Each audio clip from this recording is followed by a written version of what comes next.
Here is something that will quietly rearrange the way you think about being human. When you die, someone will mourn you. Someone will cry. Someone will gather with others who knew you and speak your name and remember things you did and said and meant to the people around you. Your body will be handled with care. It will be washed or dressed or prepared in some way that reflects the belief, however vague, that the person you were deserves something more than mere disposal. There will be a ceremony, a burial, a cremation, a scattering of ashes, a gathering of friends, something. Some ritual that marks the boundary between your presence in the world and your absence from it. And this will feel natural. It will feel obvious. It will feel like something human beings have always done, because you have never known a world without it. Every culture you have ever heard of buries its dead. Every society you have ever encountered has funerals. Every civilization that has ever left a trace in the archaeological record has left graves. Mourning the dead feels as fundamental to being human as language, as laughter, as love. And yet, there was a time when none of this existed. There was a time, and it was not a brief time, not a fleeting moment in the early chapters of our story, but an enormous stretch of time lasting hundreds of thousands of years, when human beings walked the earth, lived full lives, formed bonds, raised children, grew old and died, and no one mourned. No one buried the body. No one performed a ritual. No one marked the spot where a life had ended. The dead were left where they fell or carried a short distance from the campsite, and that was all. No grave, no ceremony, no memorial, no mourning. And this era, this vast and silent chapter of human existence, is the era that history forgot to record, because there was nothing to record. The dead left no trace, and the living, as far as we can tell, moved on as if nothing of significance had happened. Tonight, as you settle deeper into the warmth of your bed, as the noise of the day recedes and the quiet rises around you like water filling a still pool, I am going to take you into that silence, into the longest chapter of the human story, the chapter that left almost no evidence, almost no artifacts, almost no sign that it ever happened at all. And I am going to ask you to consider what it means. What it means that for most of our existence as a species, death was met with silence.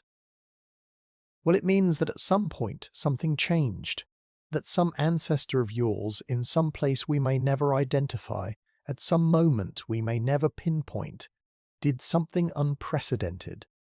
They looked at a dead body and felt something, not hunger, not fear, not the practical concern of a carcass attracting predators, something else. Something that had no name, because names did not yet exist for feelings that complex. And instead of walking away, they stayed. They dug a hole in the ground, or they gathered stones, or they placed the body in a particular position with a particular orientation, and they did something that no creature on earth had ever done before. They buried their dead. And in that moment, in that single, unremarkable, earth-shaking act, something new entered the world. Call it mourning. Call it consciousness of death.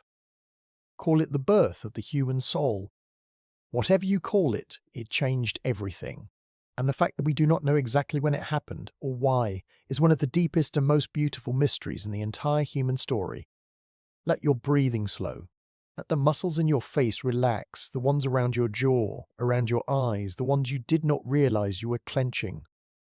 The story I'm about to tell you moves slowly, the way deep time moves, without urgency, without haste. It covers hundreds of thousands of years, and it has all night to unfold. There is nowhere you need to be except here. There is nothing you need to do except listen. And if you fall asleep before the story ends, that is not failure. That is the story doing its work. To understand the era when no one mourned, you first need to understand the scale of time we are dealing with, because human beings are extraordinarily bad at comprehending deep time. We understand days. We understand years. We can grasp decades and even centuries with effort. But when I tell you that modern humans, Homo sapiens, have existed for roughly 300,000 years, that number does not register in the way it should. It is too large. It slips through the mind like water through open fingers. So let me try to make it tangible. Imagine the entire history of Homo sapiens as a single 24-hour day, a full day, from midnight to midnight. In this compressed timeline, the dawn of our species, the emergence of anatomically modern humans in Africa, happens at midnight. The first clear evidence of burial, the oldest graves we have found, does not appear until somewhere around 9 or 10 o'clock at night. That means that for roughly 21 or 22 hours of our 24-hour day, there are no graves, no burials, no evidence that human beings treated their dead as anything other than objects that were no longer useful. The entirety of recorded history, everything from the invention of writing in Mesopotamia to this very moment, occupies the last 3 minutes before midnight. 3 minutes. Everything you learned in school, every empire, every war, every revolution, every invention, every work of art, every religious text, every scientific discovery, all of it fits into 3 minutes. And the silent era, the era when no one mourned, takes up almost the entire day. This is the scale of what we are dealing with, and it raises a question so fundamental that most people have never thought to ask it. What were we doing for all that time? Who were we before we learned to mourn? What kind of beings were we when we could look at a dead companion, a dead parent, a dead child, and feel nothing that compelled us to mark the moment? Were we truly feeling nothing? Or were we feeling something that simply left no trace, something that expressed itself in ways that the archaeological record cannot capture? These are questions without certain answers. The silence of the archaeological record is not the same as the silence of the human heart. Absence of evidence is not evidence of absence. The people who lived during those hundreds of thousands of years may have mourned in ways that left no physical trace. They may have wailed or sung or told stories about the dead. They may have sat beside the body through the night, keeping watch, feeling the weight of loss in ways that were every bit as real as what we feel today. They may have done all of these things and we would never know, because sound does not fossilize and grief does not leave fingerprints. And yet, the absence of burial is significant, not because burial is the only way to express grief, but because burial requires something that mere emotion does not. Burial requires a concept. It requires the idea that the dead body is not just a body, that it is, or was, or represents a person, someone who had life, a presence, a place in the group that is now empty. Burial requires the ability to think abstractly about death, to understand that the person who was here is now gone, to imagine an absence, to conceive of a before and an after. And this kind of thinking, this capacity for abstract thought about states of being and non-being, is not something that comes automatically with the human brain. It is something that emerges, that develops, that evolves over time, and the emergence of burial in the archaeological record may mark the moment when human cognition crossed a threshold, the threshold at which we became capable of understanding death, not just as a physical event, but as a metaphysical one. If that thought gives you a small shiver of wonder, hold on to it. It is the thread that runs through everything I will tell you tonight, and it leads to places you might not expect. Now, let me take you back to the beginning. Not the beginning of the universe or the beginning of life, but the beginning of us. The beginning of the human lineage. The long, tangled, often confusing story of how we became what we are. Roughly 6 to 7 million years ago, in the forests and woodlands of Africa, the lineage that would eventually produce humans diverged from the lineage that would produce chimpanzees. At that point, our ancestors were apes. They lived in trees. They walked on 4 limbs. They had brains roughly the size of a chimpanzee's brain, about 300 to 400 cubic centimeters. They did not bury their dead. They could not have, because the concept of burial, the idea that a dead body should be placed in the ground with intention and purpose, was as far beyond their cognitive capacity as calculus is beyond the capacity of a house cat.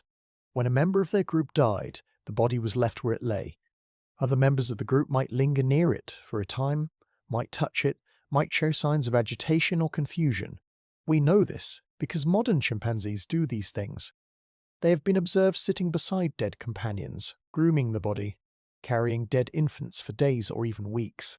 These behaviors suggest that some awareness of death, Some recognition that something has changed exists in our closest relatives, but it does not extend to burial. Chimpanzees do not dig graves. They do not cover the body. They do not place objects beside it. They do not return to the spot where the death occurred to pay their respects. Whatever they feel in the presence of death, it does not translate into the kind of ritualized, intentional behavior that characterizes human mourning. And for millions of years, our ancestors were the same. As the hominin lineage evolved, as Australopithecus gave way to early Homo, as brains grew larger and bodies became more upright, and tools began to appear in the archaeological record, the dead were still left unburied. The oldest stone tools date to roughly 3.3 million years ago. Fire was controlled perhaps 1 million years ago, possibly earlier. These are extraordinary cognitive achievements, evidence of planning, of foresight, of the ability to manipulate the environment in sophisticated ways. And yet, during all of this time, across all of these milestones of cognitive development, there are no graves, no burials, no evidence that early humans treated death as anything more than a practical problem, a body that needed to be moved away from the living area to avoid attracting scavengers. This is the silence I'm talking about, not the silence of a world without language, because language may have existed in some form for hundreds of thousands of years before burial appeared.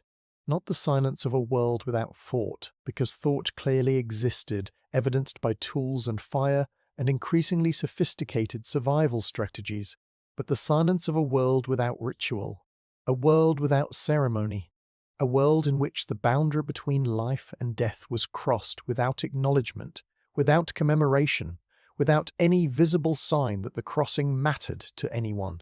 And if you find that silence unsettling, you are feeling exactly what I want you to feel. Because the silence is unsettling. It challenges something deep in our self-understanding, something we take for granted about what it means to be human. We assume that caring about death, that mourning the dead, is a fundamental part of human nature. And in one sense, it is. Every living human culture practices some form of mourning, but in another sense, it is not fundamental at all. It is recent. It is an innovation. It appeared at some point in our evolutionary history, and before that point, it did not exist. And grappling with that fact, sitting with the discomfort of it, leads to some of the most profound questions you can ask about the nature of consciousness, the origins of meaning, and the relationship between the human mind and the human heart. Let your body sink a little deeper into the surface beneath you. Let the pillow hold the weight of your head completely. You do not need to hold anything up right now. Not your body, not your thoughts. Let everything rest. I want to take you now to a specific place in Africa because the story of human origins is inseparable from the story of African landscapes, and the place I want to take you is one of the most significant archaeological sites in the world, though you may never have heard of it. It is called Blombos Cave, and it sits on the southern coast of South Africa, overlooking the Indian Ocean, perched on a cliff face about 100 feet above the waves. Blombos Cave has been excavated since the early 1990s by a team led by the archaeologist Christopher Henshelwood, and what they have found inside has fundamentally changed our understanding of when modern human cognition emerged.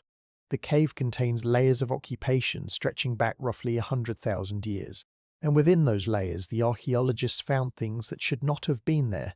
Not in terms of the timeline that scientists had previously accepted for the emergence of modern human behavior, which was thought to have occurred in Europe around 40 to 50,000 years ago, long after humans left Africa. Blombos challenged that timeline and ultimately demolished it. In layers dating to approximately 75,000 years ago, the team found pieces of ochre, a red iron oxide mineral that had been deliberately engraved with geometric patterns. Cross-hatched lines, parallel marks, patterns that were clearly intentional, clearly designed, clearly the product of a mind that was thinking symbolically. These are among the oldest known examples of abstract art in the world, and they were made in Africa tens of thousands of years before the famous cave paintings of Europe. The team also found shell beads, small snail shells with holes drilled through them so they could be strung on a cord and worn as jewelry. 75,000 years ago, ornaments that served no practical survival purpose, that existed solely to communicate something, status or identity, or group membership or beauty, to other people. These beads are evidence of symbolic thinking, of the ability to assign meaning to objects, to use physical things as carriers of abstract ideas. And in even older layers dating to approximately 100,000 years ago, the team found evidence of a paint-making workshop. Abalone shells had been used as containers for a mixture of ochre, bone, charcoal, and fat, ground and blended together to create a pigment, a paint. 100,000 years ago, people were making paint, not accidentally, deliberately, with a recipe, using tools and containers and a process that required planning and knowledge and the transmission of technique from one person to another. Now, why am I telling you about Blombo's cave in a story about the era when no one mourned? Because Blombos represents something crucial. It represents the emergence of the symbolic mind, the kind of mind that can assign meaning to objects, that can think abstractly, that can conceive of things that are not physically present. And this symbolic mind is exactly the kind of mind you need to mourn the dead. To mourn someone, you need to be able to hold them in your mind after they are gone. You need to be able to represent their absence, to think about the gap they left, to compare the world as it is with the world as it was when they were in it. This is symbolic thinking. This is the same cognitive capacity that allows you to engrave a geometric pattern on a piece of ochre, because the pattern is not the ochre. The pattern is an idea imposed on the ochre, an abstraction made physical, and mourning is an abstraction made emotional. It is the idea of a person, the symbol of their presence, persisting after the physical reality of their existence has ended. So the question becomes, when did this symbolic capacity emerge?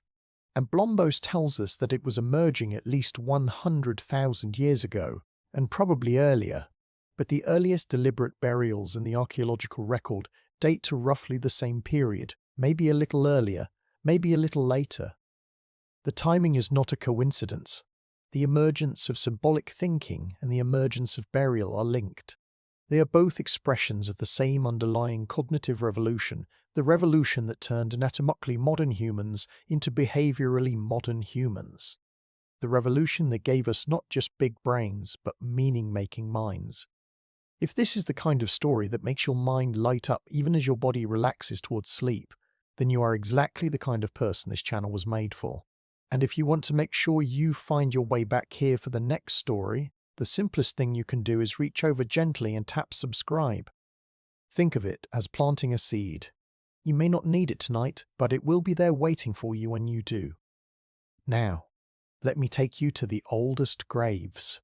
The oldest places where we have found evidence that human beings, or beings very much like us, deliberately placed the dead in the ground with what appears to be intention and care. The oldest candidate for deliberate burial is also one of the most controversial.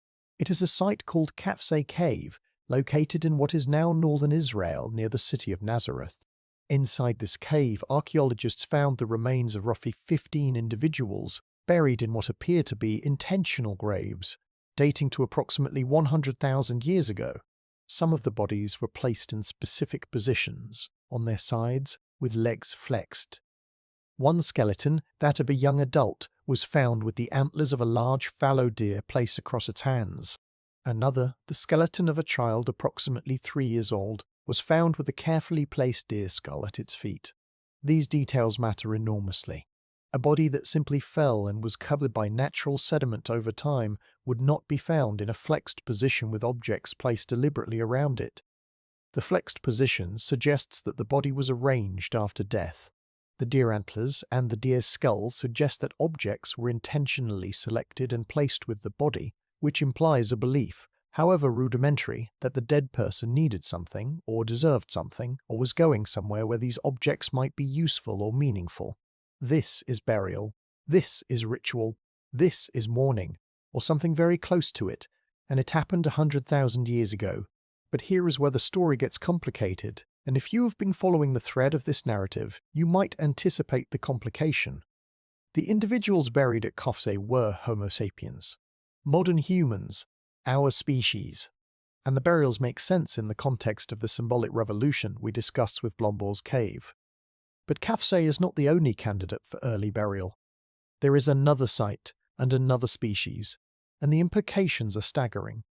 In the hills of northern Iraq, in a cave called Shanidar, archaeologists in the 1950s and 60s discovered the remains of 10 Neanderthal individuals. Several of them appeared to have been deliberately buried, and one of them, known as Shanidar 4, was found in a layer of soil that contained dense concentrations of pollen. Not random pollen blown in by the wind, but concentrated clusters of pollen from specific species of flowers that bloom in the spring and summer in the mountains of Iraq. Some of these flowers have known medicinal properties. And the archaeologist who excavated the site, Ralph Selecki, proposed something that captured the public imagination and has been debated ever since.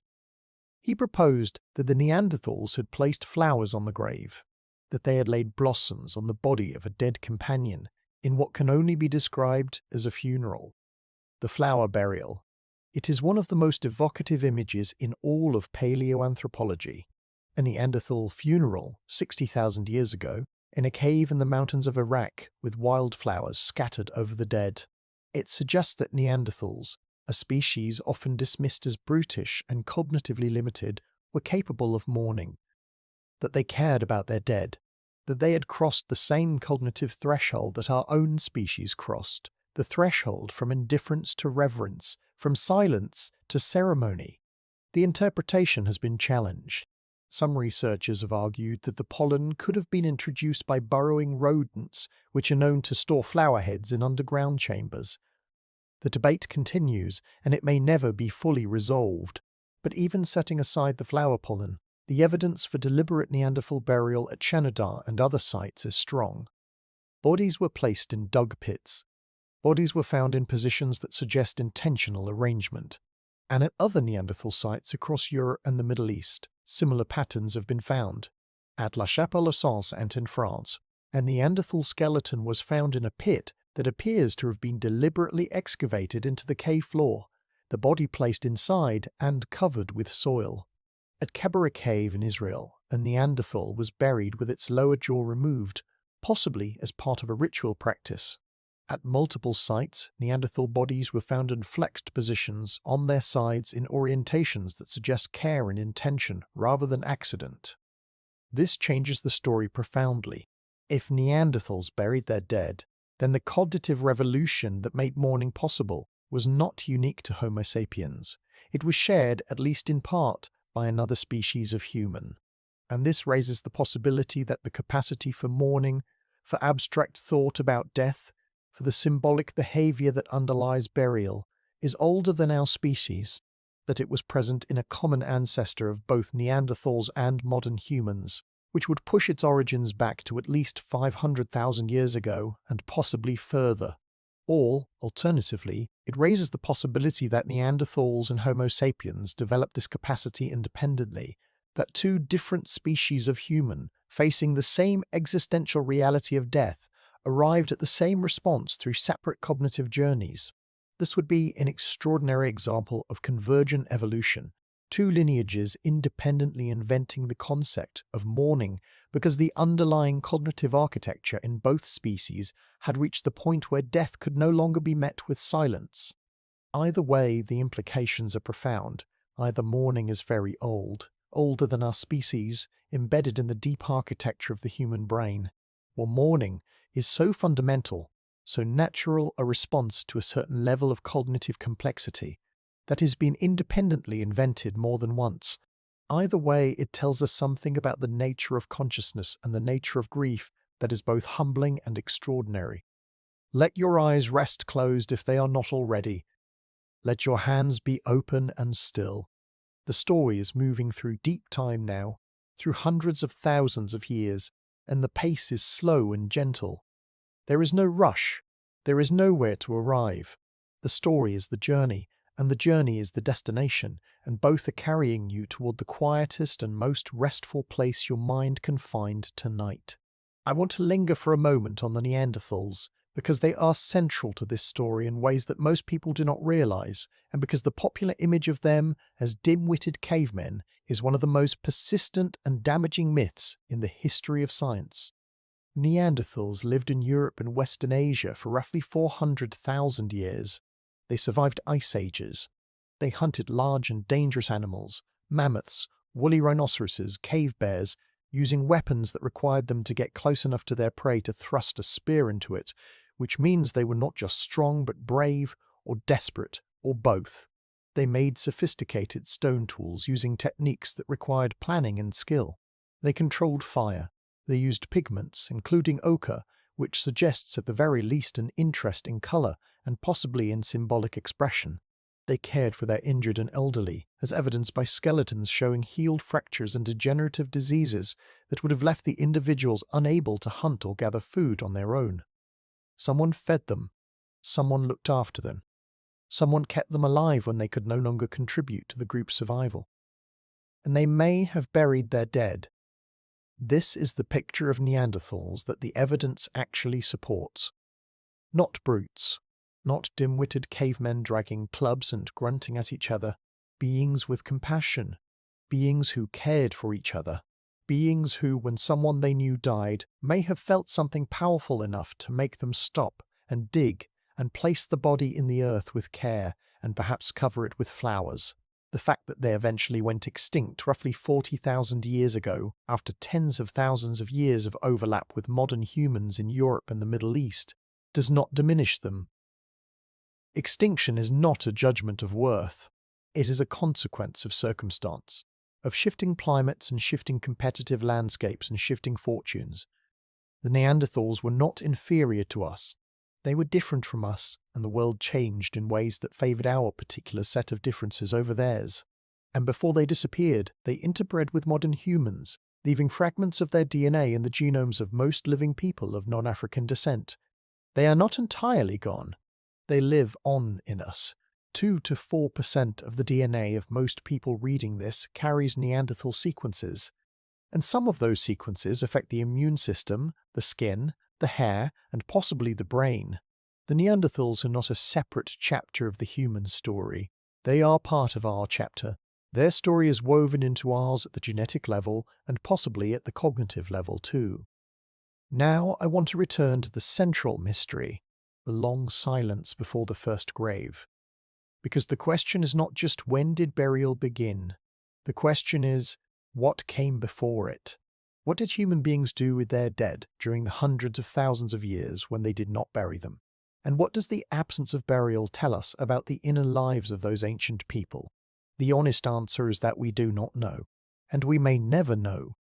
But we can make some educated inferences based on what we observe in other species and in the few clues the archaeological record provides. Consider what happens when an elephant dies. Elephants are among the few non-human animals that show behaviors that look remarkably like mourning. When a member of the group dies, the others will often stand near the body for hours, sometimes days. They touch the body with their trunks. They run their trunks over the bones and tusks of long-dead elephants when they encounter them. Even elephants they never knew.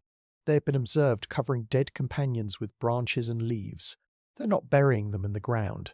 They return to the sites where family members died years later and spent time there touching the bones, standing in silence. These behaviors are not proof of conscious mourning in the way humans experience it. We cannot know what an elephant feels, but the behaviors are consistent with an emotional response to death that goes beyond mere confusion or alarm. Chimpanzees, as I mentioned earlier, show similar behaviors. They sit with dead companions. They groom the body. Mothers carry dead infants for days or weeks, sometimes until the body is mummified and unrecognizable. These are not practical behaviors. They serve no survival function.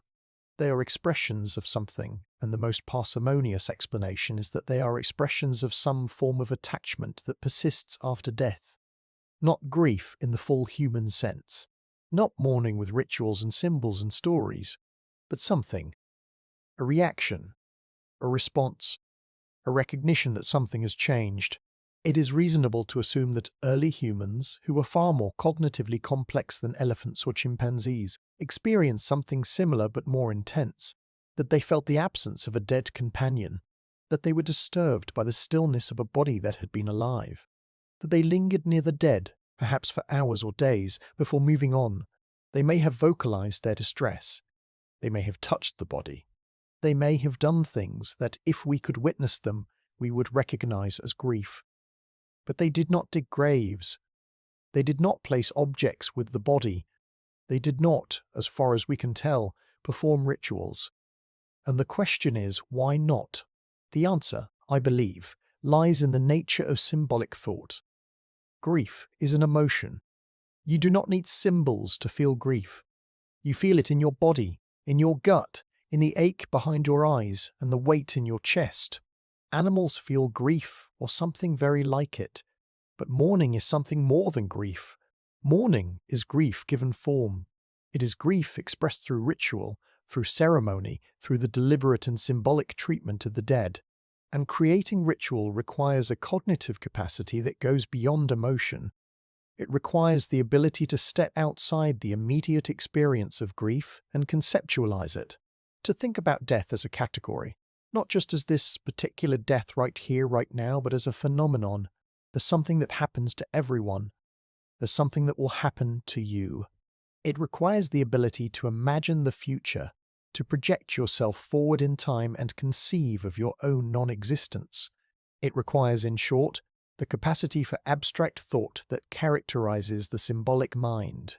And this capacity, as we've discussed, appears to have emerged relatively recently in human evolution. The earliest evidence of symbolic thinking, the engraved ochres and shell beads of Blombos Cave and similar sites, dates to roughly 100,000 years ago. The earliest deliberate burials date to roughly the same period. The two are connected. They are both products of the same cognitive revolution, the revolution that gave human beings the ability to think about things that are not physically present, to assign meaning to objects and actions, to create symbols that stand for ideas. And before this revolution, before the symbolic mind emerged, human beings could feel grief but could not create mourning. They could hurt but could not ritualize the hurt. They could miss the dead but could not conceive of burial as a response to that missing. This is the silence I have been talking about, not the silence of people who did not care. The silence of people who cared but did not yet have the cognitive tools to express their caring in ways that would leave a trace in the archaeological record. The silence was not empty, it was full of feeling, but feeling without form, grief without ceremony, loss without ritual. And the transition from that silence to the first grave was not a change in emotion, it was a change in cognition. It was the moment when the human mind became capable of doing something with its grief, of shaping it, of giving it form, of turning it into an act that could be shared and repeated and passed down through generations until it became a tradition, a custom, a culture, a civilization. And that is, in many ways, the most important transition in the entire human story. Not the invention of tools, though tools were revolutionary. Not the control of fire, though fire transformed our species. Not even the development of language, though language made everything else possible. The most important transition was the emergence of the symbolic mind, the mind that could mourn, that could create meaning, that could look at the brute fact of death and respond not with silence, but with ceremony, because ceremony is the seed of culture, and culture is the seed of everything. If this story is settling into you in a way that feels right, if it is giving you something you did not know you needed tonight, then I want you to know that your being here matters. And if you want to help someone else find their way to this kind of story, the simplest thing you can do is leave a comment when you wake up. Tell me what surprised you. Tell me what you want to know more about. Those comments are not just words on a screen. They are signals that help carry these stories to people who might be lying awake right now, searching for something to carry them into the dark. Your words might be the thing that leads them here. Now I've been talking about the emergence of burial as a cognitive revolution, as a threshold in the development of the symbolic mind, and that is true as far as it goes. But there is another dimension to this story that I have not yet touched, and it is the dimension that makes the hair on the back of my neck stand up every time I think about it. It is the dimension of time, specifically the dimension of how long it took. Remember the 24-hour clock I described earlier, where the entire history of Homo sapiens is compressed into a single day. The first burials appear around 9 or 10 at night. That means that for roughly 21 hours, our species existed without burial. 21 hours, in real time, that is something like 200,000 years. 200,000 years of human beings living and dying and leaving their dead on the ground and moving on. 200,000 years is not a short time. It is not a transitional period. It is not a brief phase between the emergence of our species and the emergence of our full cognitive potential. It is the vast majority of our existence. If you were to randomly select a moment from the 300,000 years of Homo sapiens history, the overwhelming probability is that you would land in the era of silence, the era before burial, the era when no one mourned in any way that left a trace. The era of ceremony, of ritual, of culture as we understand it, is the anomaly. The silence is the norm. And we are living in the anomaly. This is a thought that can be disorienting if you sit with it too long, so I will not ask you to sit with it. I will only ask you to let it pass through your mind like a slow cloud crossing a wide sky. Let it go where it wants to go. Let it settle where it wants to settle. And let the story carry you onward into the next part of the journey, where the silence begins to break, where the first graves appear, where the first flowers are laid on the first dead, where the human mind, after hundreds of thousands of years of quiet contemplation, finally finds the words, or at least the gestures, to say what it has been feeling all along. The earth is old and patient. It held our ancestors gently when they were alive, and it held their bones gently when they died, even when no one dug a grave to receive them. The earth does not require ceremony. It does not require ritual. It receives everything with the same quiet acceptance.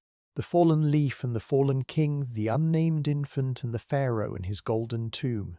And tonight, as you lie on your bed, you are lying on the earth too, separated from it by floors and foundations and the thin crust of civilization, but connected to it still, as connected as your ancestors were when they slept on bare ground under open skies and woke to a world that did not yet know how to say goodbye.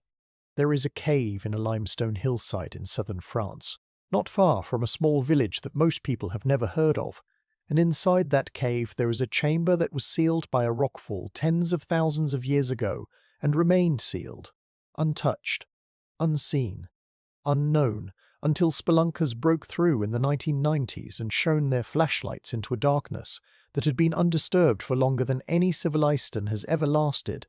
What they found on the floor of that chamber was a collection of bear skulls, not scattered randomly, arranged, placed in specific positions by hands that had been dust for 30,000 years. And near the skulls, on the walls, there were marks. Not the famous painted animals that you might be imagining, though this region of France is rich with painted caves. These were simpler. Dots, lines, handprints made by pressing a palm against the stone and blowing pigment around it, leaving a negative image, a shadow of a hand that had once been warm and alive and was now represented only by the space it had occupied, a ghost of a gesture, a trace of a presence defined entirely by absence. I begin with this image because it captures something essential about the transition we are exploring tonight. The transition from silence to expression. From a world in which humans left no deliberate marks to a world in which they began, tentatively, haltingly, to leave signs of their inner lives on the surfaces of the world around them. And those signs, those first fragile expressions of the symbolic mind, are not what most people expect. They are not grand. They are not obvious, they are quiet. They are ambiguous. They hover on the boundary between intention and accident, between meaning and randomness, and scholars have argued for decades about which side of that boundary they fall on. And this ambiguity is itself part of the story, because the emergence of symbolic behavior did not happen all at once, like a light switching on. It happened gradually like a dawn, and in the early stages of that dawn, the light is so faint that you cannot be sure whether you are seeing it or imagining it. Let your body continue to rest. Let the weight of your limbs press gently into the surface beneath you. The story is moving through a twilight zone now, the zone between the long darkness of the silent era and the full daylight of the symbolic world, and the light is dim and uncertain and beautiful in the way that all uncertain things are beautiful, in the way that all uncertain things are beautiful. I want to take you now to a specific moment in the archaeological record, a moment that is not famous, that does not appear in most textbooks, but that represents one of the most puzzling and thought-provoking discoveries in the entire study of human origins. I want to talk about Homo naledi and the Chamber of Bones in South Africa. In 2013, two recreational cavers exploring a cave system called Rising Star near Johannesburg squeezed through a crack barely 7 inches wide, climbed down a narrow chute in total darkness, and emerged into a chamber that had never been seen by modern eyes. The floor of the chamber was covered with bones, not a few bones, hundreds of bones. The remains of at least 15 individuals, male and female, old and young, scattered across the floor of a chamber so remote, so difficult to access, that reaching it required navigating a series of passages that would challenge even an experienced caver. The bones belonged to a previously unknown species of hominin, which was named Homo naledi, and their presence in that deep, inaccessible chamber posed a question that has haunted paleoanthropology ever since. How did they get there? The chamber showed no evidence of habitation. There were no tools, no food remains, no hearths, no signs that anyone had ever lived there.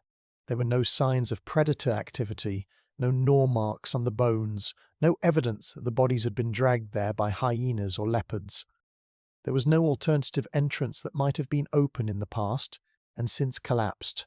The only way into the chamber was through the narrow, tortuous passage that the modern cavers had used, a passage so tight that it required specially selected small-bodied researchers to navigate it during the excavation. And the bones were not from a single event. They accumulated over time, suggesting that bodies were brought to this chamber repeatedly, over an extended period. The team that excavated the site, led by the paleoanthropologist Lee Berger, proposed a conclusion that shocked the scientific world. They proposed that Homo naledi had deliberately disposed of their dead in this chamber, that they had carried bodies through the narrow passages in the dark, navigating by touch or perhaps by the light of small fires, and placed them in this remote and inaccessible space, not buried in the ground, not covered with earth or stones, but deliberately placed in a location that was separate from the living world, a location that required effort and intention to reach. In other words, they proposed that Homo naledi practiced a form of funerary behavior, not burial in the strict sense, but something intentional, something that went beyond simply leaving the dead where they fell. The controversy was immediate and intense, because Homo naledi was not Homo sapiens. It was not even a close relative of Homo sapiens. Its brain was roughly 1/3 the size of a modern human brain, comparable to the brain of an Australopithecine, a creature that most scientists would classify as cognitively far below the threshold for symbolic behavior. If Homo naledi was deliberately disposing of its dead, then the cognitive capacity for some form of death awareness, for some form of intentional behavior toward the dead, was far older and far more widespread than anyone had previously believed. It would mean that you did not need a big brain to treat death as something significant. It would mean that the seeds of mourning were planted far deeper in the human lineage than the symbolic revolution of 100,000 years ago. It would mean that the silence was not as complete as we thought. The debate is not settled. Some researchers accept Berger's interpretation. Others propose alternative explanations, that the bodies were washed into the chamber by water, that there was once a more accessible entrance that has since collapsed, that the accumulation of bones can be explained by natural processes rather than intentional behavior. The evidence is ambiguous, as evidence from the deep past so often is, but the possibility remains. The possibility that a small-brained hominin, hundreds of thousands of years ago, cared enough about its dead to carry them through darkness into a hidden chamber is a possibility that refuses to go away. And it is a possibility that, if true, rewrites the timeline of human consciousness in the most profound way imaginable. Think about what it would have meant. Think about what it would have taken to carry a body through a passage 7 inches wide, in total darkness, underground, with no practical reason to do so. No survival benefit, no food to be gained, no shelter to be found, nothing but the compulsion, the need, the drive to do something with the dead, that went beyond leaving them on the surface. If this was intentional, it was not rational in any practical sense. It was emotional. It was driven by something that we might hesitantly, carefully, with all appropriate scientific caution, call feeling. Not the feeling of a modern human at a funeral. Something older, something rawer, something that existed before words, before symbols, before ritual, but something real, something that moved a small-brained creature to do something extraordinary in the dark.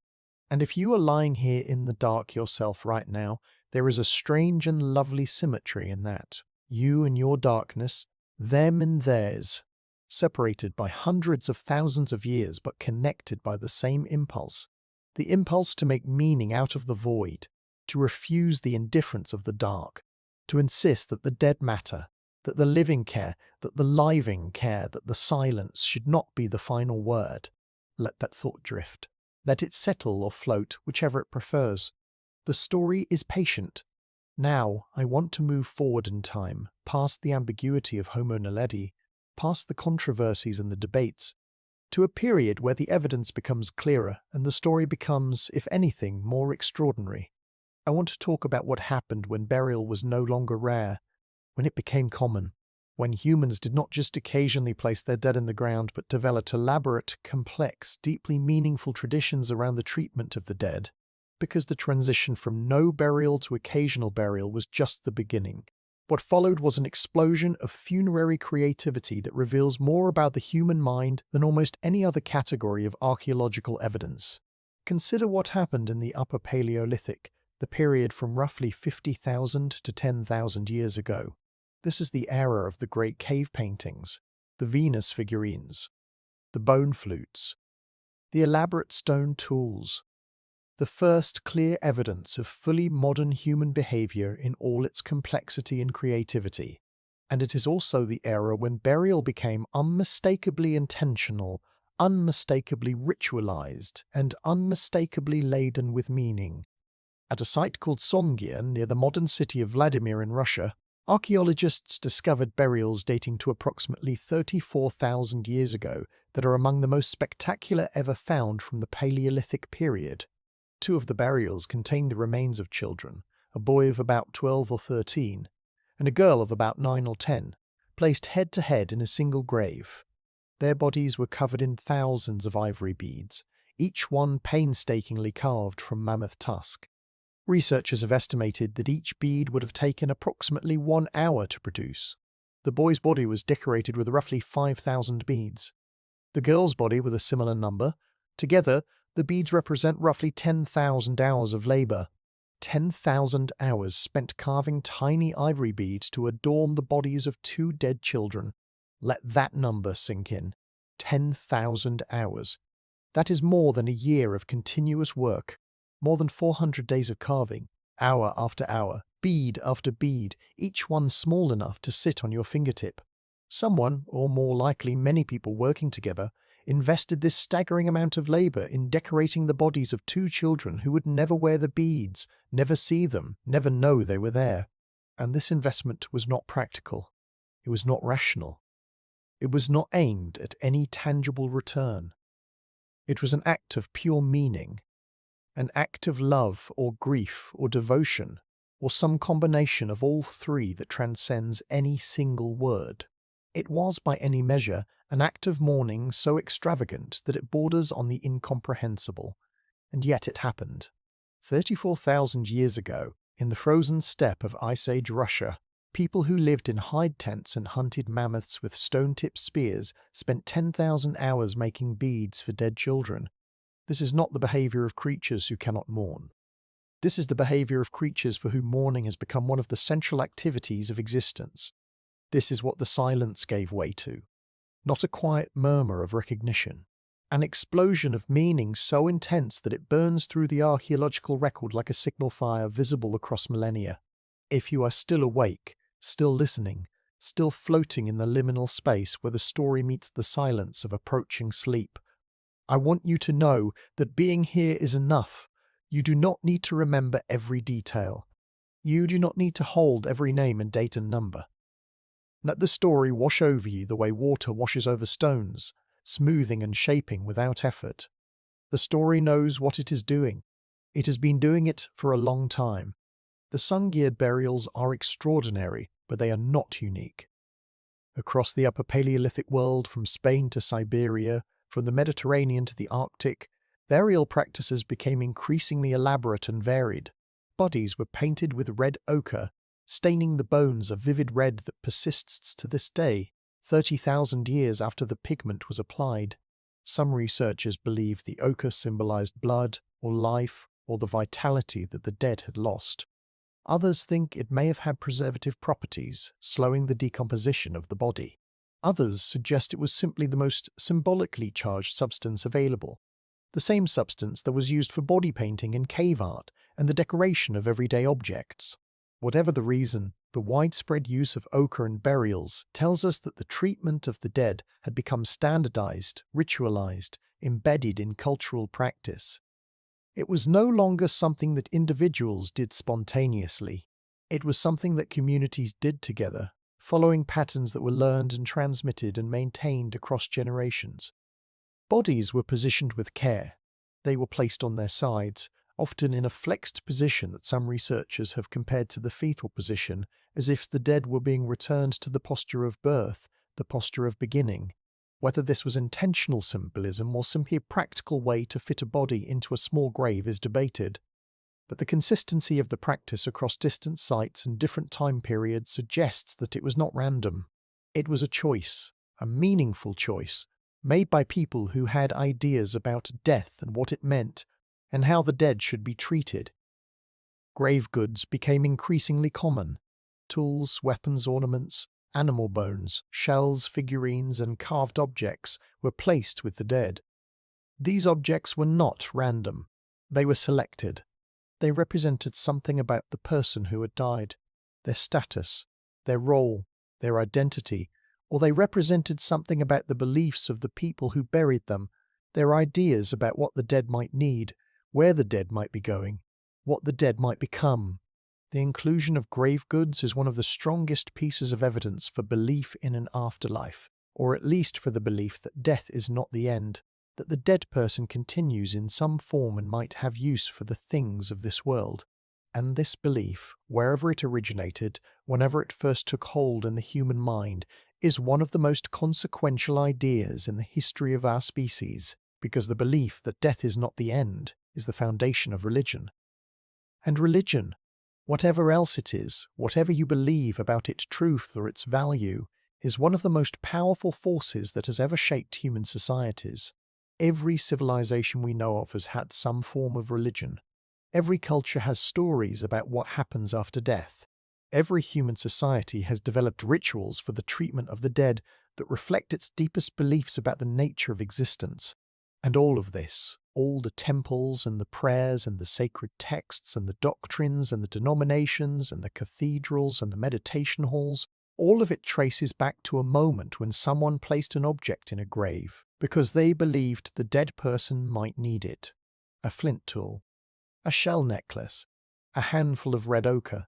These are the seeds from which the entire vast forest of human religion eventually grew. And they were planted in the dark, in the cold ground, by people who were grappling for the first time with the most fundamental question a conscious being can ask. What happens when we die? If you are someone who finds wonder in these questions, who lies awake turning them over in your mind like smooth stones in your hand, then you and I are kindred spirits. And if you'd like to help more people find their way to stories like this, the most powerful thing you can do is share this video with someone who might need it tonight. A friend who loves history. A family member who cannot sleep. Someone who might find comfort in the knowledge that 300,000 years of human experience is quietly holding them as they drift off. Send them here. Stories travel best when they are carried by people who care about them. Now, I want to shift the focus of this story from the archaeology of burial to the psychology of mourning, because the two are related but not identical, and understanding the difference reveals something important about the era when no one mourned. Mourning, as we experience it today, is not a single thing. It is a complex of behaviors, emotions, rituals, and beliefs that varies enormously across cultures and across time. In some cultures, mourning is loud. Weeping, wailing, tearing of clothes, beating of chests. In other cultures, mourning is quiet. Stoic composure. Silent reflection. The careful arrangement of flowers. In some cultures, the dead are buried quickly, within hours of death.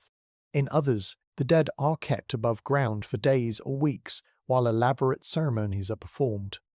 In some cultures, the dead are buried in the earth. In others, they are cremated. In others, they are placed on platforms and exposed to the elements, a practice known as sky burial. In others, the bones are cleaned and painted and kept in the family home. In others, the body is placed in a boat and set adrift. The variety is astonishing, and it tells us that, while the impulse to mourn appears to be universal, the form that mourning takes is entirely cultural. It is learned. It is invented. It is shaped by the specific beliefs and values and traditions of the community in which it occurs. And this means that mourning, as we know it, is not instinctive. It is constructed. It is built on top of something instinctive, the raw emotional response to loss that we share with elephants and chimpanzees, and possibly even with Homo naledi. But the rituals, the ceremonies, the specific practices that we call mourning, these are cultural inventions. They are products of the symbolic mind. And they had to be invented by someone, at some time, in some place. They had to be tried for the first time, practiced, refined, transmitted, adopted, adapted. The first burial was not the continuation of an ancient tradition. It was the beginning of one. Someone, somewhere, did it for the first time, and the world was never the same. I find myself wondering about that person sometimes. Not in a scholarly way, not with the clinical detachment of an archaeologist examining a burial site, but in a human way. Who were they? What did they feel? What made them do it? Did they dig the grave alone? Or did others help? Did they speak, or was the act itself the only language they had for what they were feeling? Did they know they were doing something new, something that had never been done before? Or did it feel natural, inevitable, as if the earth had always been waiting to receive the dead and they were simply the first to notice? These questions have no answers. They cannot have answers. The person who dug the first grave left no memoir, no diary, no explanation of their motives. They left only the grave itself, a hole in the ground with bones inside, and the knowledge, 300,000 years later, that someone cared enough to dig it. That is all. And somehow, it is enough. Let the silence of that thought settle around you like snowfall, quiet, gentle, covering everything in a soft white blanket of stillness. The first grave was dug in silence, and in silence it was covered, and in silence the mourners walked away, and in silence the earth held what it had been given, and the silence was not empty, it was full, full of the first grief that found its form, full of the first love that outlasted death, full of the beginning of everything that makes us human. Now, I want to tell you about something that happened much later. Something that shows how far the impulse to mourn eventually carried the human species.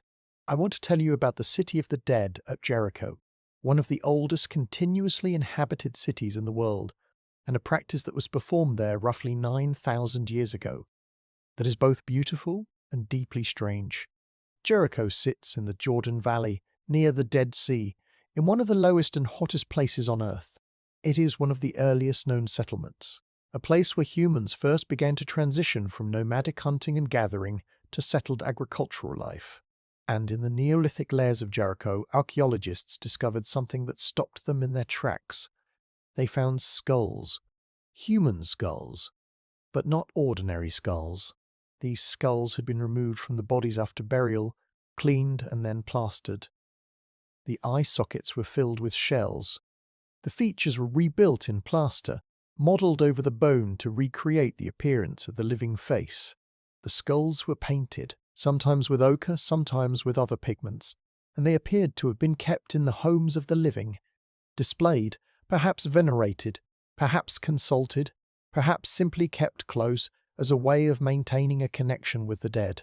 These are known as the plastered skulls of Jericho, and they represent one of the most extraordinary funerary practices ever documented. The people of Jericho were not content to bury their dead and walk away. They wanted to keep the dead close. They wanted to see the faces of the people they had lost. They wanted to rebuild those faces, to recreate them in plaster and shell and pigment, to hold on to the image of the living person even as the body returned to the earth. This is ancestor worship in its most literal form. The dead are not gone. They are here, in the house. Their faces reconstructed, their presence maintained, their memory embodied in a physical object that can be touched and seen and spoken to. And this practice was not unique to Jericho. Similar plastered skulls have been found at sites across the Levant and Anatolia, spanning several thousand years. It was a regional tradition, a cultural practice shared by communities across a wide area, each one maintaining its connection to the dead through the painstaking reconstruction of their faces. And when you look at these skulls, when you see the delicate plaster features and the shell eyes staring back at you across 9,000 years, you are looking at the ultimate answer to the silence. You are looking at what happened when the human mind, having invented mourning, having discovered that death could be met with ritual and ceremony and meaning, pushed that discovery as far as it could go. The dead are not abandoned. The dead are not forgotten. The dead are brought back. Their faces are rebuilt. Their presence is restored. The silence is filled, not with sound, but with image, with form, with the stubborn insistence that the people we love do not have to disappear. This is the distance the human species has travelled, from a time when the dead were left where they fell, unnamed and unremembered, to a time when the dead were dug up and their faces were rebuilt in plaster so that the living could keep looking at them. From silence to obsession, from indifference to devotion, from a world without graves to a world in which the dead were more carefully tended than the living. And between these two extremes, between the silence and the plaster skulls, lies the entire story of human consciousness. The story of how we became creatures who care about things that serve no practical purpose. Creatures who invest 10,000 hours in carving ivory beads for dead children. Creatures who carry bodies through narrow underground passages in total darkness. Creatures who rebuild the faces of the dead and keep them in their homes. Creatures who, when faced with the absolute finality of death, refuse to accept it, or insist, against all evidence, against all reason, against the mute testimony of every corpse that has ever cooled and stiffened and returned to the earth, that this is not the end, that something continues, that the dead are not gone. This insistence is not rational. It has never been rational. And it is the most human thing about us. Your breathing is slow now. Your body is heavy. The story has been carrying you through deep time, through caves and graves and frozen steppes, through the silence and the dawn and the full blazing daylight of the symbolic mind. And the story is not finished, but the night is deepening, and the pace is slowing, and the words are becoming softer, like footsteps in snow, each one muffled and gentle, and leaving only the faintest impression. There is one more thing I want to tell you before we move on, and it is something that connects the deep past to the present moment in a way that might surprise you. It is about tears. Specifically, it is about the fact that humans are the only species that cries emotional tears. Other animals produce tears to lubricate and protect their eyes, but only humans cry in response to sadness, loss, frustration, joy, beauty, or any of the other emotions that trigger the flow of tears down our cheeks. And this is extraordinary. It is so ordinary, so much a part of everyday human experience, that we rarely stop to consider how strange it is. Why would evolution produce an animal that leaks fluid from its eyes when it is sad? What possible survival benefit could there be in crying? The answer, most researchers believe, is social. Crying is a signal. It is a visible, unmistakable sign of emotional distress that communicates to others, I am in pain. I need help. I need comfort. And because humans are profoundly social animals, because our survival has always depended on the support and cooperation of others, the ability to signal distress in a way that elicits care and compassion from the group would have been a significant survival advantage. Crying is, in essence, a social technology. It is a way of recruiting help from others by making your inner state visible on your outer surface. And here is where it connects to our story. The emergence of emotional tears in the human lineage is almost certainly related to the same cognitive and social developments that produced mourning. Both are expressions of a mind that is deeply social, deeply emotional, and deeply concerned with the inner states of others. A species that cries at funerals is a species that has developed both the emotional depth to feel grief and the social intelligence to express it in a way that invites others to share it. Crying at a funeral is not just a release of emotion, it is a communication. It says to everyone present, I loved this person and I am in pain, and I need you to know that. And the response of the community, the arms around the shoulders, the murmured words of comfort, the shared tears, this is the social technology of mourning in action. It is the group coming together around a loss, acknowledging it, sharing it, distributing the weight of it across many shoulders so that no single person has to carry it alone. And this too had to be invented. There was a time when humans did not cry emotional tears. There was a time when grief was silent and invisible, felt inside but not expressed on the surface. The emergence of emotional crying, like the emergence of burial, was a moment when the inner world of human feeling found a new way to manifest in the outer world. Another crack in the silence. Another sign that something was changing inside the human mind, something that was slowly, painfully, beautifully transforming a clever animal into a feeling, mourning, crying, meaning-making being. The night holds you now. The story holds you, and somewhere in the deep past, in a cave or on a hillside or beside a riverbank, someone is crying for the first time. Not from pain, not from cold, not from hunger. From loss, from the recognition that someone they loved is gone and is not coming back, and the tears are running down their face in the firelight, and the people around them are seeing those tears, and something is stirring in them too, something that connects them to the grief of another, something that will eventually become empathy and compassion, and the entire vast, complicated, beautiful enterprise of human caring. That moment happened. We do not know when. We do not know where. We do not know whose face the first emotional tears ran down, but it happened, and you are the inheritor of that moment. Every tear you have ever shed, every funeral you have ever attended, every time you have felt the ache of someone's absence, you are completing a circuit that was first connected hundreds of thousands of years ago by an ancestor whose name you will never know, but whose grief you carry in your genes.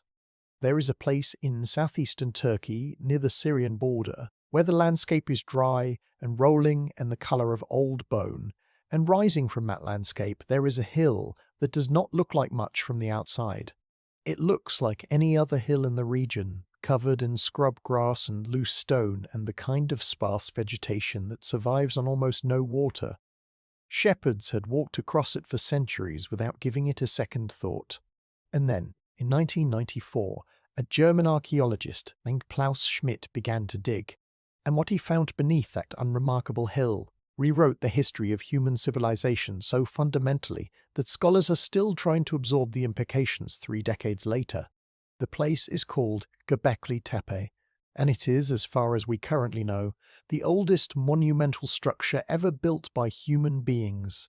It dates to approximately 11,600 years ago, which makes it roughly 6,000 years older than Stonehenge, 6,000 years older than the Great Pyramid of Giza, and older than any city, any temple, any permanent settlement that has ever been found anywhere on Earth. And the people who built it were not farmers. They were not city dwellers.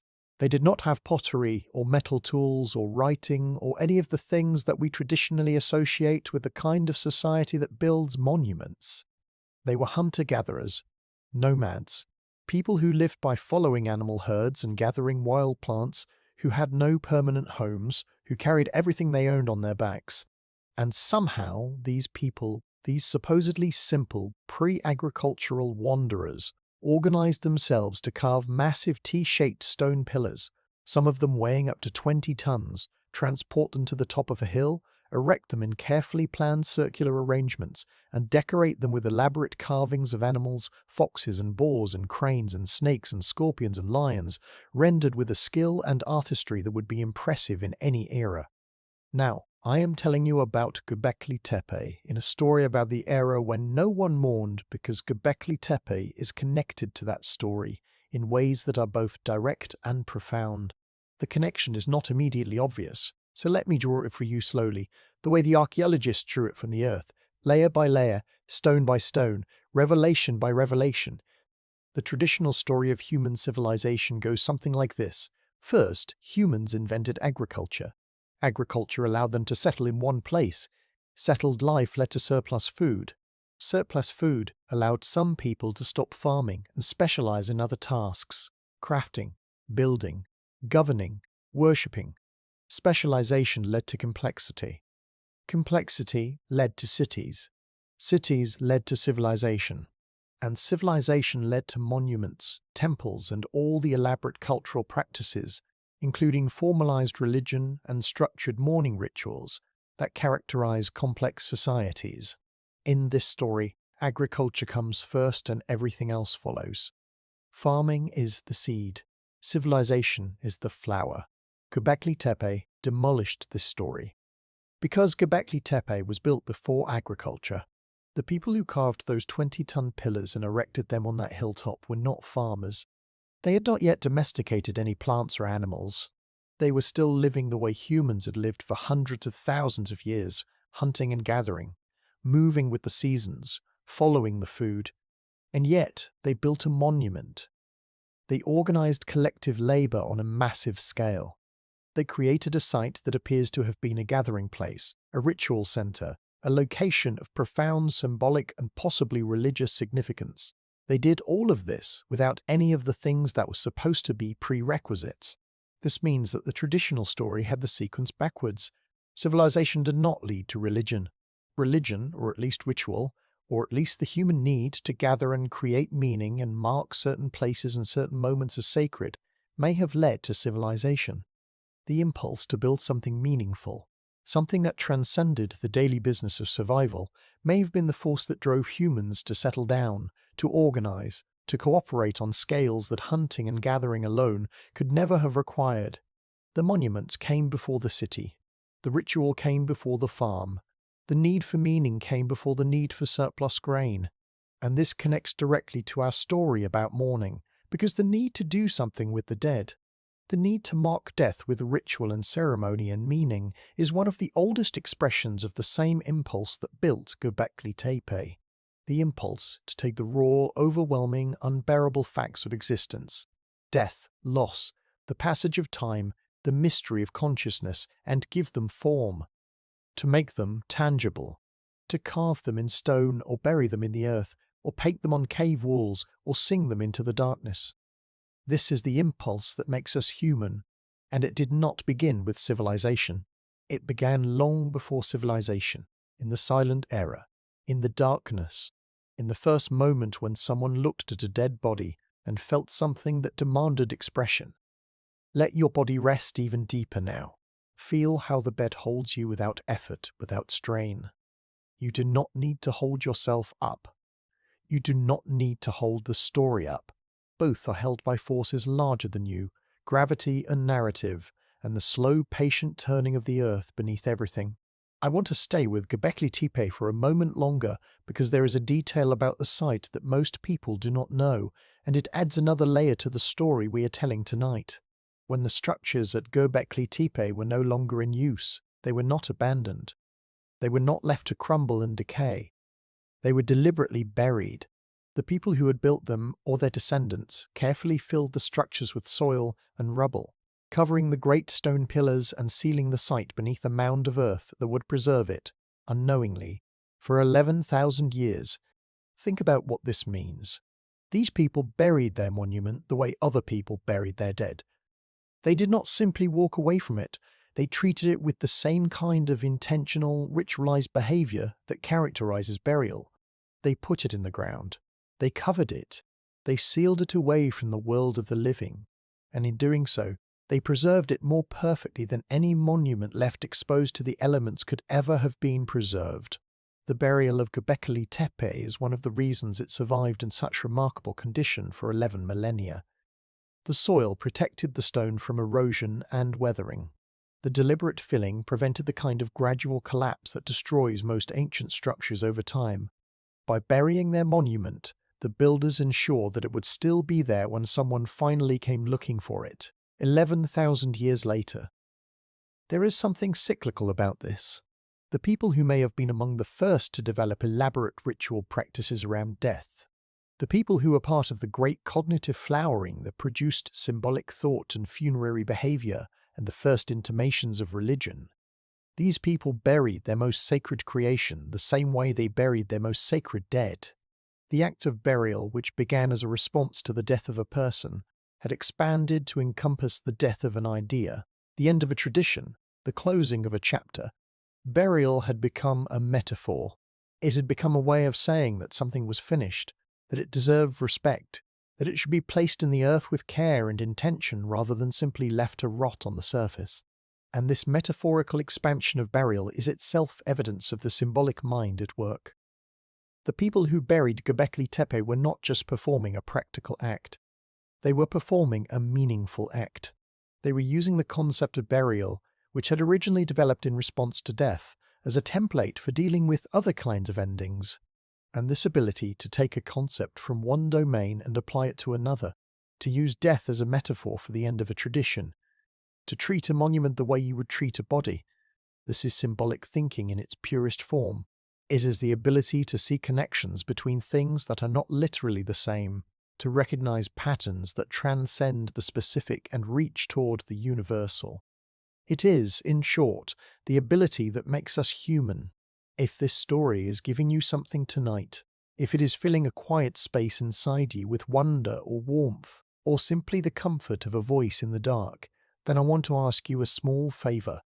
When you wake tomorrow, come back to this video and leave a comment. Tell me what you are thinking. Tell me what surprised you or what you want to hear more about. Those comments are not just words on a screen to me. They are conversations. They are connections. And in a story about the human need to connect, about the transition from silence to expression, your words matter. They help other people find this story. They help me know what resonates. And they keep the conversation going, which is, as we have been discovering tonight, one of the most fundamentally human things you can do. Now I want to take you forward in time, past Göbekli Tepe, past the Neolithic Revolution, past the invention of agriculture and pottery and permanent settlements, to a period when the practice of mourning had become not just common, but central to human culture in ways that shaped the very landscape of the earth. I want to talk about the megaliths, the great stone monuments of the Neolithic and Bronze Age world.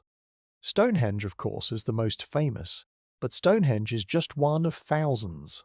Across Europe, from Scandinavia to the Mediterranean, from Ireland to Malta, Neolithic and early Bronze Age communities erected massive stone structures, standing stones, stone circles, dolmens, passage tombs, cairns, caiman tombs, and many of these structures were directly connected to the treatment of the dead. Mourned in Ireland is perhaps the most spectacular example. Built approximately 5,200 years ago, 1,000 years before the Great Pyramid of Giza, Mourned is a massive circular mound, 250 feet in diameter, covered in white quartz stones and surrounded by a ring of large standing stones. Inside the mound, a passage 60 feet long leads to a cruciform chamber where the cremated remains of the dead were placed. And the passage is aligned with extraordinary precision so that on the morning of the winter solstice, the shortest day of the year, a beam of sunlight enters through a specially constructed opening above the door and travels the entire length of the passage, illuminating the inner chamber for approximately 17 minutes before the sun moves on and the chamber returns to darkness. 5,200 years ago, people who had no writing, no metal tools, no wheels, no mathematics as we would recognize it, people who farmed with stone implements and lived in simple houses built of timber and thatch. These people designed and built a structure that required precise astronomical observation, sophisticated engineering, and the coordinated labor of hundreds of workers over years or possibly decades. And they did it for the dead. They did it so that once a year, on the shortest and darkest day, the light of the sun would enter the chamber where the ashes of their ancestors rested and touch them, as if the sun itself were visiting the dead. As if the dead, in their darkness, needed to be reminded that the light still existed. As if the living, in their grief, needed to know that even in the deepest midwinter, even in the longest night, the sun would return and find its way to the place where their loved ones slept. This is mourning elevated to architecture. This is grief made stone. This is the symbolic mind operating at a scale and with a sophistication that takes your breath away, and it was driven not by practical necessity, but by the same impulse that drove the first person to dig the first grave. The refusal to accept that death is the end, the insistence that the dead deserve more than silence, the deep human need to maintain a connection with those who have gone. And Newgrange is not alone. At Maeshowe in Orkney, a similar passage tomb is aligned to the winter solstice sunset. At Noaf, near Newgrange, twin passages are aligned to the equinox sunrise and sunset. Across the British Isles and continental Europe, Neolithic tombs were oriented to celestial events, the rising and setting of the sun, the movements of the moon, the positions of stars. The dead were not just placed in the ground, they were placed in relationship to the cosmos. They were oriented within a framework of meaning that encompassed the movements of the heavenly bodies and the cycles of the seasons. Their graves were not just holes in the earth. They were astronomical instruments, calibrated to the rhythms of the universe, designed to place the dead within a cosmic order that gave their deaths meaning and their survivors hope. Consider the leap that this represents from the era of silence, from a time when the dead were left on the surface, unnamed and unmarked, to a time when the dead were placed in chambers of carved stone aligned to the movements of the sun and stars. From nothing to everything.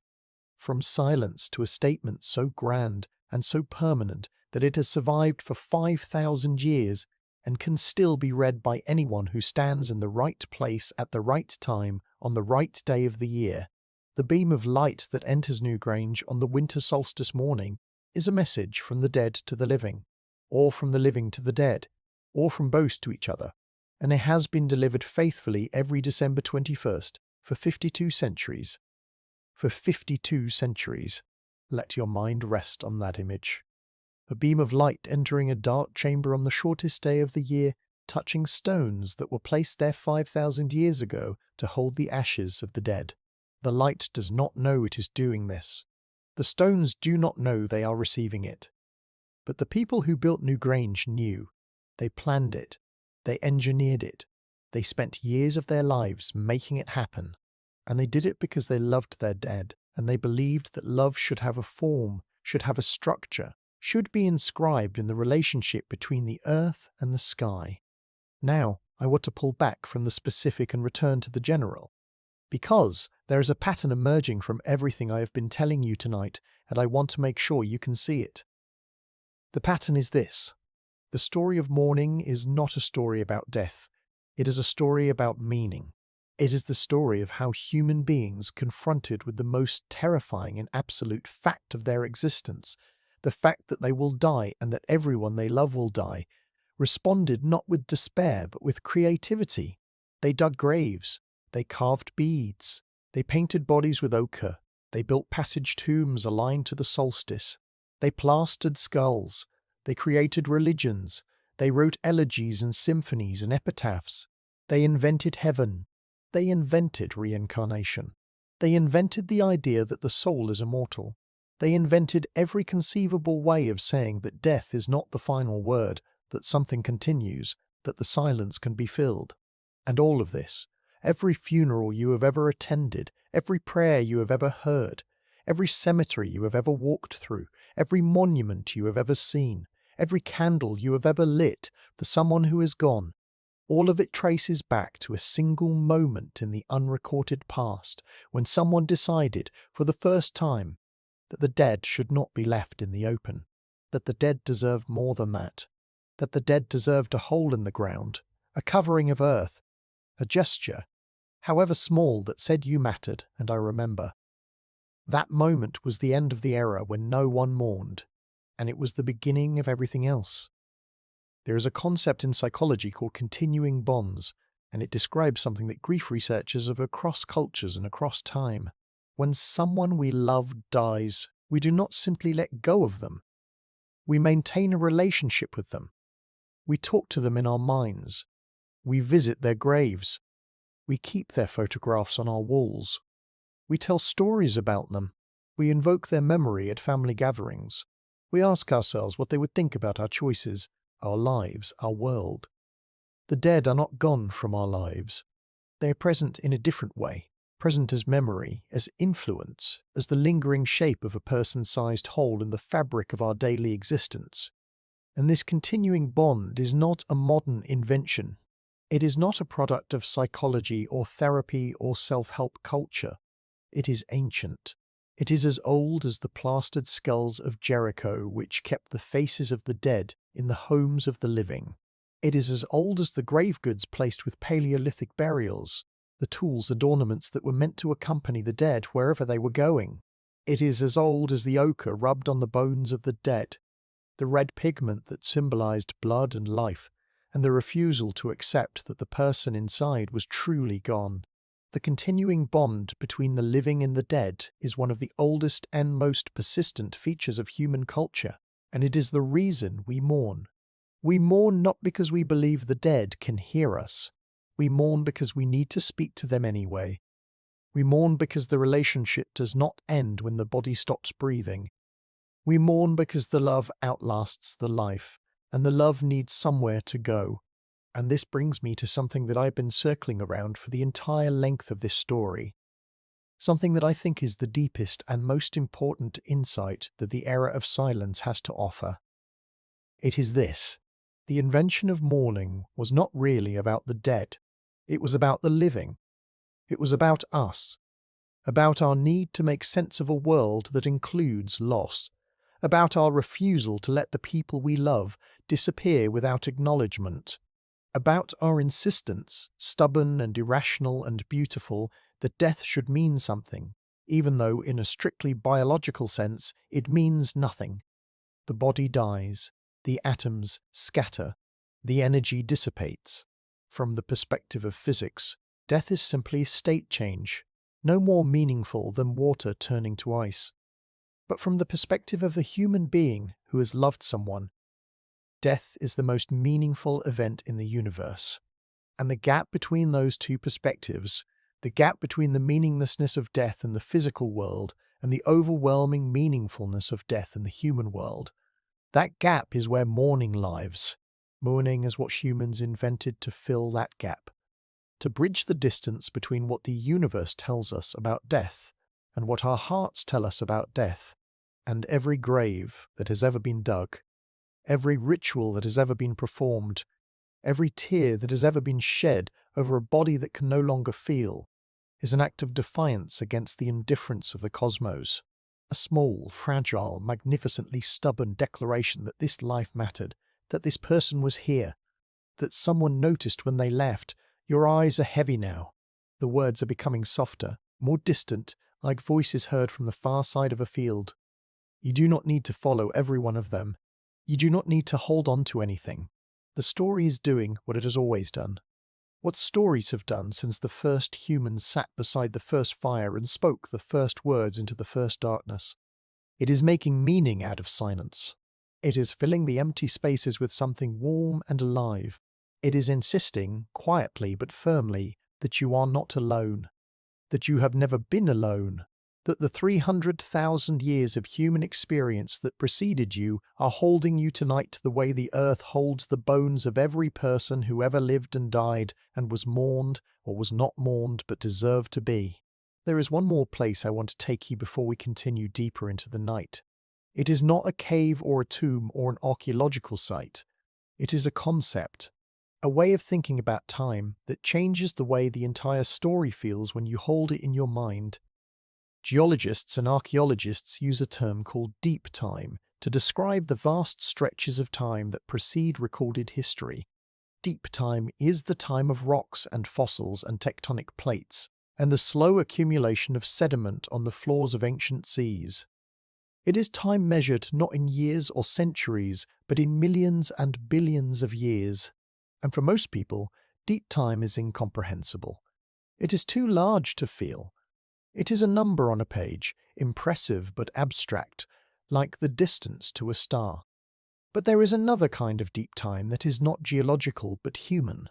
It is the deep time of our species, the 300,000 years of Homo sapiens existence that stretches behind us like a long road vanishing into fog. And this human deep time is different from geological deep time in one crucial way. It is populated. It is not empty. Every moment of those 300,000 years was experienced by someone. Someone was alive at every point along that vast timeline, breathing and thinking and feeling and looking at the sky. Someone watched every sunrise. Someone felt every storm. Someone held every newborn and sat beside every dying friend and watched the light leave eyes that had been bright. The human past is not a void. It is a crowded room full of people whose names and faces and voices have been lost, but whose existence was as real and as vivid as yours is right now.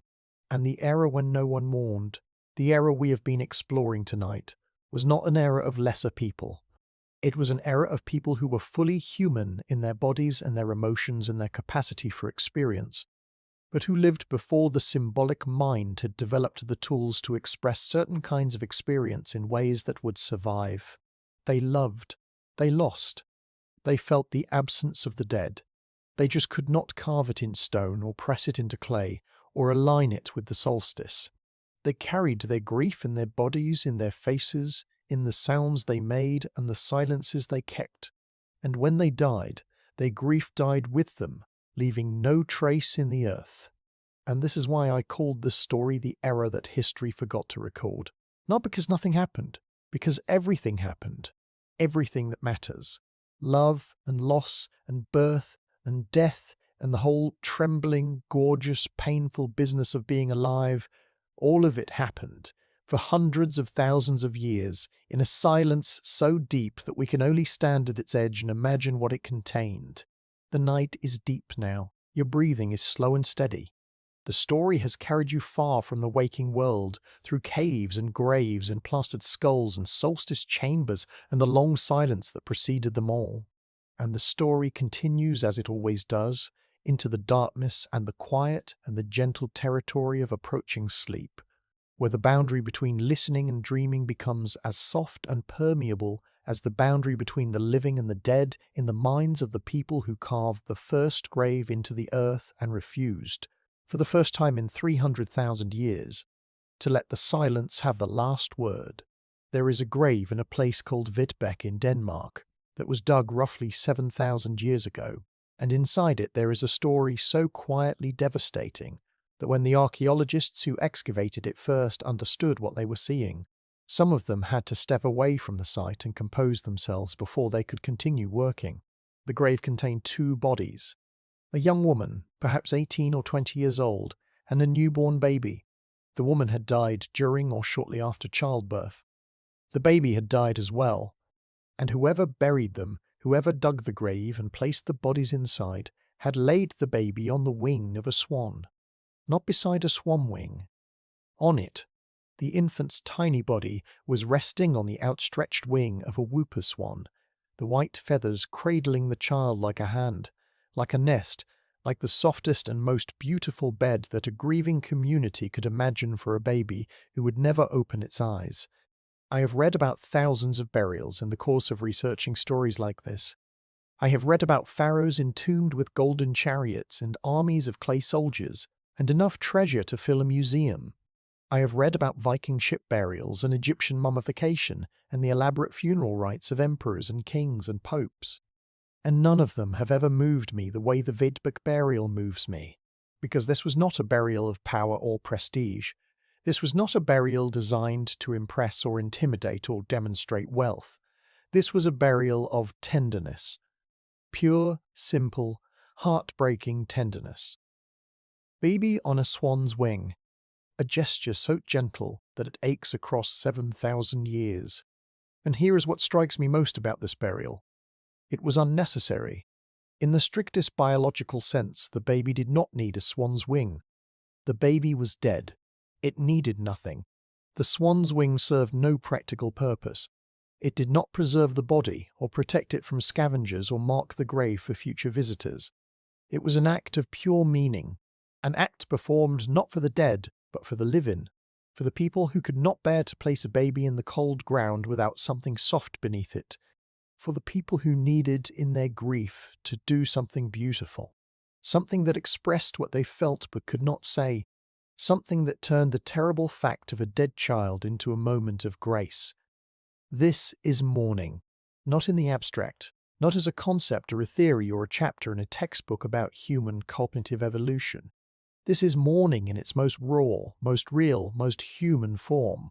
A community looking at a dead baby and refusing to accept the ugliness of death without answering it with beauty. A swan's wing placed beneath a child who will never feel its softness, by hands that are shaking with the effort of doing something, anything, in the face of something for which there is nothing adequate to do. Let your body be completely still now. Let whatever tension remains in your shoulders, in your neck, in the small muscles around your eyes, let it dissolve into the surface beneath you.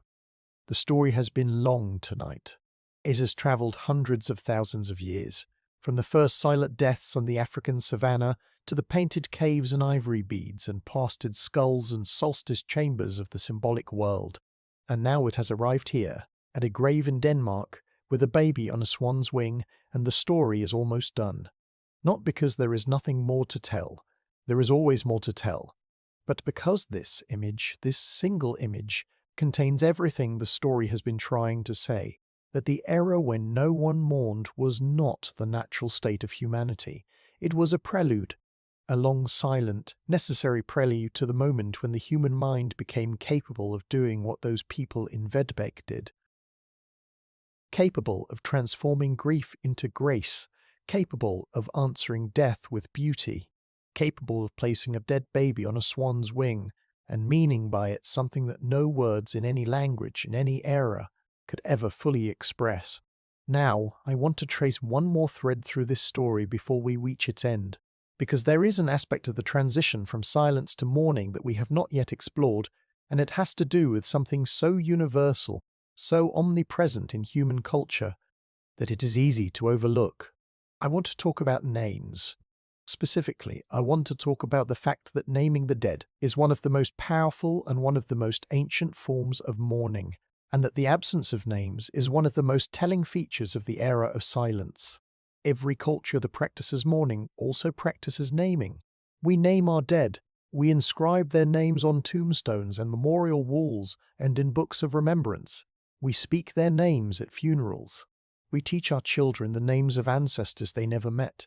We carve names into stone and cast them in bronze, and etch them into glass. The Vietnam Veterans Memorial in Washington contains 58,320 names. The memorial at Yad Vashem in Jerusalem attempts to record the name of every victim of the Holocaust. Millions of names, each one painstakingly researched and documented and preserved, because a name is not just a label. A name is an identity. A name is a declaration that this person existed, that this person was specific, that this person was not interchangeable with any other person who has ever lived. To name the dead is to insist on their individuality, to refuse to let them be reduced to a number or a statistic or a forgotten bone in unmarked earth. And in the era of silence, there were no names. Or rather, there may have been names, spoken names, names that we used in daily life to call to each other, to identify each other, to maintain the social relationships that were essential for survival.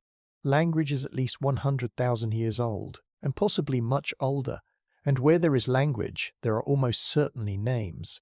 But spoken names vanish the moment they are spoken. They leave no trace. They are carried by air and dissolved by time, and when the last person who remembers a name dies, the name dies with them. In the era of silence, every name that was ever given was eventually lost.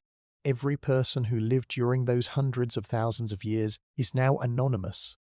Not just forgotten in the way that obscure historical figures are forgotten, still recorded somewhere in an archive or a census or a parish register, truly anonymous. as if they had never had names at all. And this anonymity is perhaps the most profound form of silence in the entire story.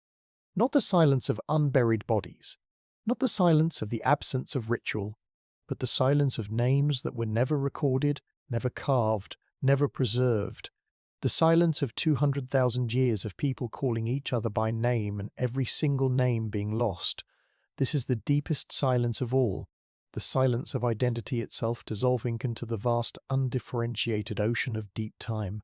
The invention of grave markers, of tombstones, of memorials, of any physical object that records the name of a dead person, was an attempt to break this silence permanently, to anchor a name to a place, to tie an identity to a physical object that would outlast the memory of any living person. The tombstone says, even when no one who knew this person is still alive, even when the language inscribed on it is no longer spoken, even when the culture that produced it has crumbled to dust, this person existed. This person had a name. This person was here. And this is why we still visit cemeteries, not because the dead are there in any meaningful sense. The person we loved is not in the ground. The person we loved is gone, transformed, returned to the elements from which they were made. What is in the ground is chemistry. What is on the stone is a name. And the name is why we come. We come to read it, to say it, to touch the letters with our fingers and feel the shape of an identity that once filled a space in the world and now fills only the space of our memory. We come because reading the name is a way of saying, I remember. And being remembered is, for most people, the closest thing to immortality that the world offers. There is a passage in the ancient Mesopotamian epic of Gilgamesh, one of the oldest works of literature in the world, in which Gilgamesh, having failed in his quest for immortality, returns to his city of Uruk and looks at the great walls he has built, and finds in those walls a kind of consolation. He cannot live forever. But his walls will stand, his name will endure, and in the endurance of his name he finds something that, if not immortality, is at least a protest against oblivion, a declaration that he was here and that being here mattered. This is what mourning has become over the 300,000 years that separate us from our earliest ancestors. It has become the art of remembrance, the practice of insisting, against the current of time, against the entropy that dissolves everything, against the silence that preceded us and will eventually follow us, that the people who lived deserve to be remembered, that their names deserve to be spoken, that their absence deserved to be felt, and that the feeling of their absence, the ache and the tenderness and the stubborn refusal to let go, is not a weakness or a dysfunction or a problem to be solved. It is the highest expression of what it means to be human.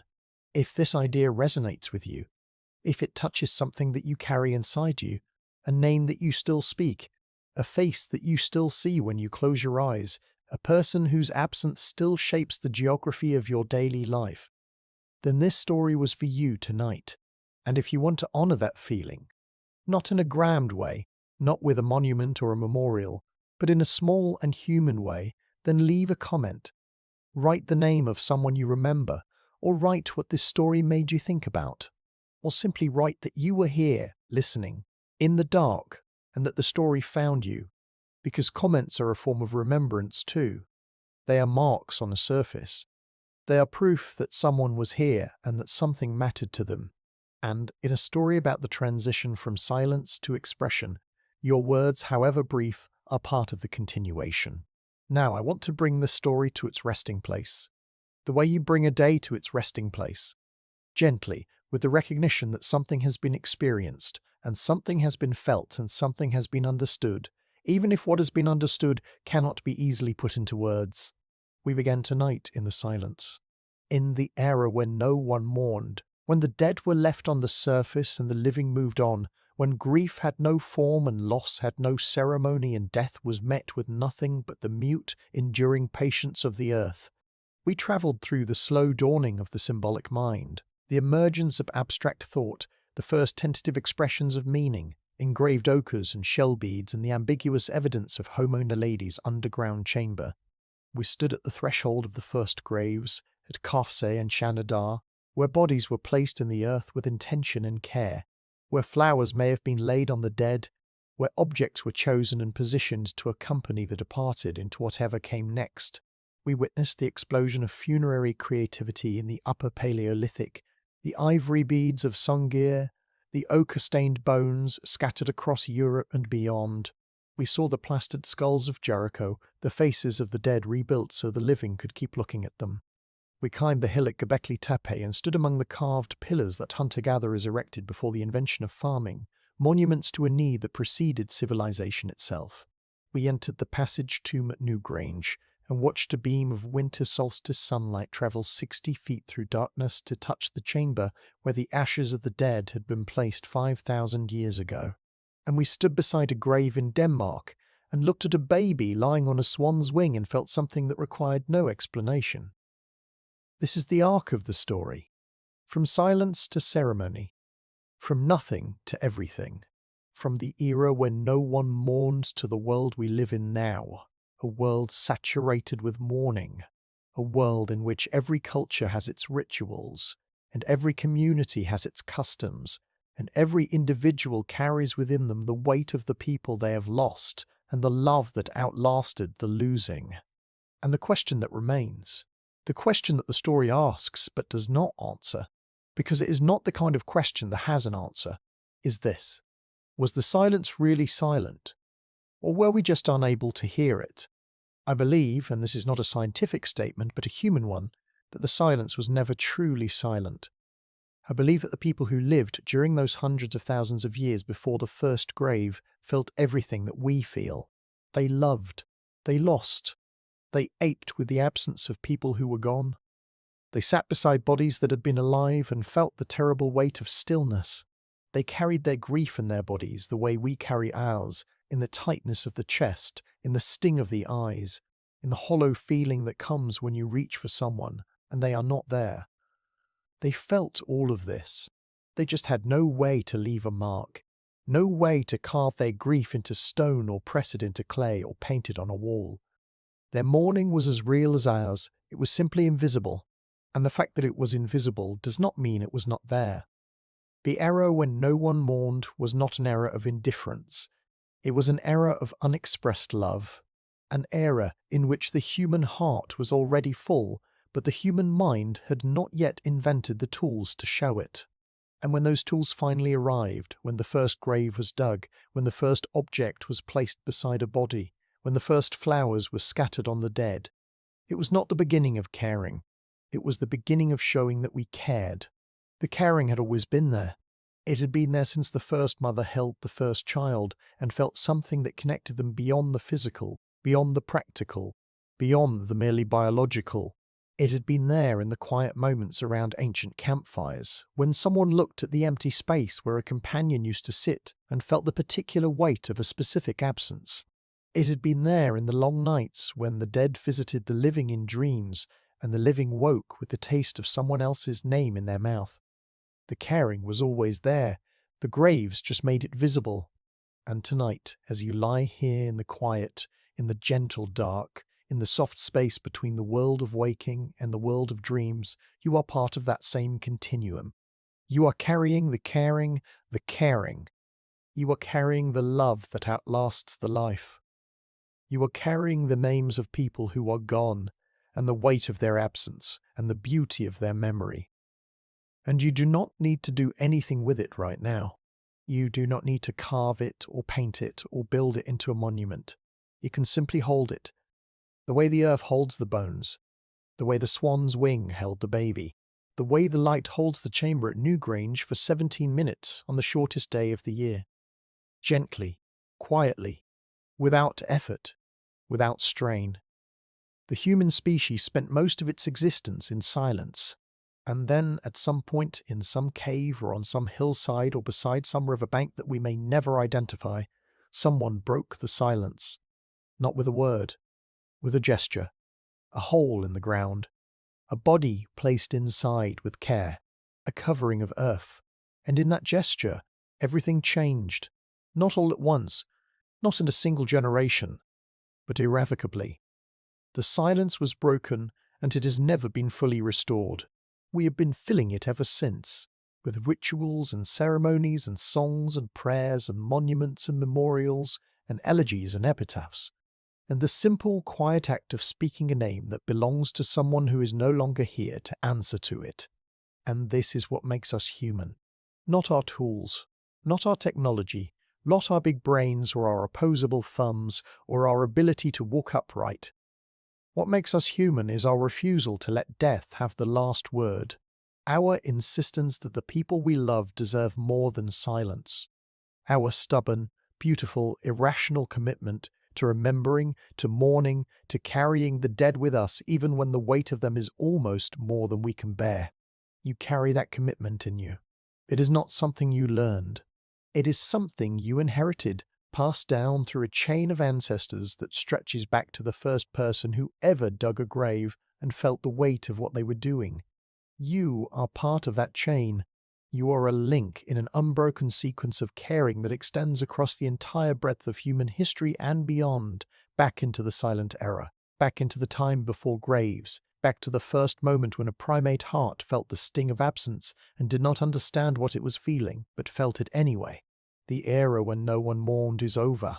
It ended somewhere in the deep past, at a moment we cannot pinpoint, in a place we cannot name, through an act performed by a person whose identity is as lost as the names of every human who lived during those silent millennia.